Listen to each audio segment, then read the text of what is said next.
Ventures owns thousands of patents. You've been in the news in the last year, especially at NPR and Stanford Journal, looking at your business model and saying that actually the miracle business is actually stifling innovation, given how you do manage those patents. How do you respond to that? Well, I think if you're not willing, not only do you have to be willing to fail, you have to be willing for people to ridicule you and call you names. And most great endeavors have exactly that. So venture capital was widely pilloried when it first came out. You still see people sometimes call venture capitalists vulture capitalists.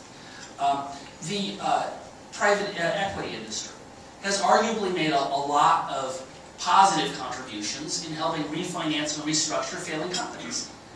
But the great book, that movie I mentioned about RJR Nabisco, that was called Barbarians at the Gates, not Smarter Allocators of Capital. So the people, when you change the status quo, people get upset. And there are very powerful vested interests that feel threatened by the idea of people who will just go and invent a lot of new stuff and ask to get paid for it. But here's the interesting thing. When we started Intellectual Ventures, it was even more true that there was all of this. And big technology companies were publicly saying, oh, patents are terrible, and it's terrible, we all get sued. If you look today, one of the most active litigants, or some of the most active litigants in this, are big tech companies. Apple is out there very actively trying to protect the iPhone. And in the Walter Isaacson's biography of Steve Jobs, he doesn't mince any words. He thinks the Android system was stolen. Now, ultimately, that's a very complicated IP story.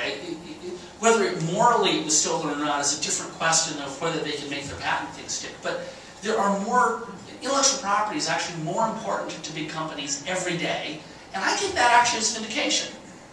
And if we can succeed, it's possible with all of our thousands of patents. Very few of those are miracles. But if we can succeed with our nuclear reactor, if we can succeed with some of the inventions, that we have a whole program where we invent new technology for people in the developing world. If we can succeed at any one of those things, even a little bit, we'll have enormous impact. And I think that's more than worth it.